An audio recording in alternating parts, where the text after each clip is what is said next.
As a reminder, our essential question is how and why do the stars appear to move across the sky? In Activity 2, we made star finders, and then we used them to find stars and stellarium. Constellations. These are imaginary patterns in the sky. There are officially 88 agreed upon constellations. Asterism is a pattern of stars within a constellation. So that's like your Big Dipper within Ursa Major, or your Little Dipper within Ursa Minor. Key concepts. Different cultures have identified various constellations and have invented stories related to those constellations.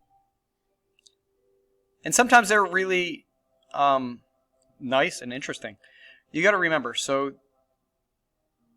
before cell phones, TV, internet, lights, the only form of entertainment, especially for young people, would be to just observe the changes of things going on in the sky. It's all really mysterious. If you saw a meteor come across the sky, it was amazing. You had no idea what this flash of light was. It's still really cool for us to see it. But sometimes we see something and then we become desensitized to it and we lose out on that wondrous feeling of appreciating the really cool things that are happening just above us. And all you have to do is look up to enjoy them, which is what we'll do in Activity 3. For the stories, sometimes these constellations don't look anything like their pictures, right? Okay, you can kind of get Orion.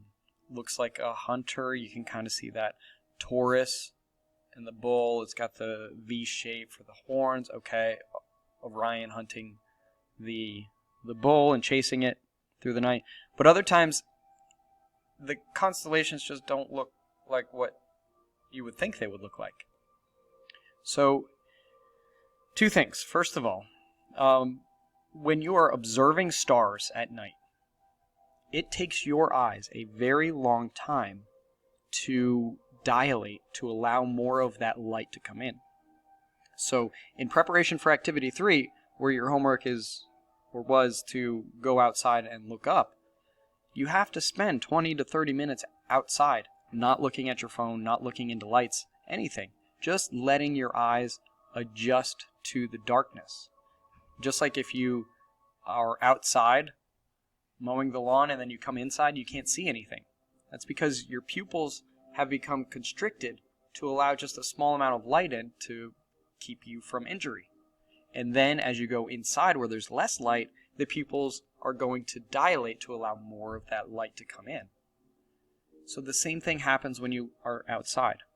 So when you go outside and you only see one star at a time or two stars at a time because of all the light pollution around, that's absolutely true.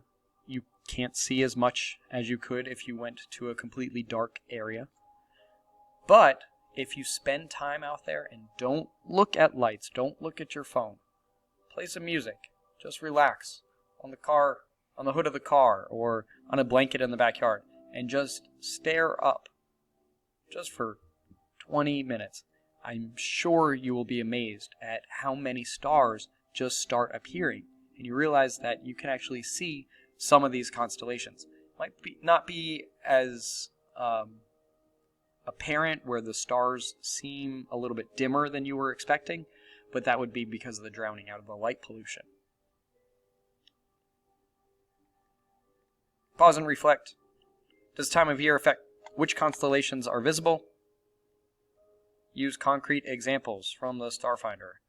So some of the examples could be like Orion. For us in the northern hemisphere, Orion is a great end of summer, early fall constellation. But when it comes time for winter, we don't really get to see it. Essential question, reminder, again, how and why do the stars appear to move across the sky? For Activity 3, the purpose was to... No. What we did, we observed stars outside. The purpose of this is to get you outside and looking up and enjoying and appreciating the night sky. in understanding how it works and getting the chance to look up. A lot of you are going to blow this off, I know, and it's really unfortunate because I really feel like you're missing out, potentially on a hobby that is very rewarding because you're always learning, and also it's easy to do. You just go outside and you set up your binoculars or you set up a telescope, that kind of thing. It's if you become interested in it. So use your star wheel, try to find a constellation, and then see if you can pick out another constellation just by one that's around on your star wheel. Again, the essential question was how and why do the stars appear to move across the sky? For this section, we have some unofficial vocabulary. Seeing. So when you look up at the sky, you see this apparent twinkling of the stars in the night sky. We're going to look more at that later on in the year. And then we have light pollution. This is interference of light from humans with light from the stars. Drowns out a lot of them. Especially those big white lights that you'll see at gas stations. Or car dealers. They just kill the night sky. Activity 4. Key concept. The ecliptic is the circle on the celestial sphere that is the apparent path of the sun among the stars. It's also the plane of Earth's orbit extended to meet the celestial sphere. The constellations of the Zodiac and comparable star groupings from other cultures fall along this same ecliptic. So the sun goes along this set path, rises eastish, sets westish, and these zodiac constellations, these 12, 13 really, zodiac constellations follow this same path. Zodiac is an imaginary band that runs along the ecliptic and has been divided into 13 constellations. Alright, so we observed the sun's position in relation to the zodiac constellations using stellarium. And then we went outside and we had the zodiac constellations in a set position, in a set circle. And then the Earth rotated and revolved around the sun.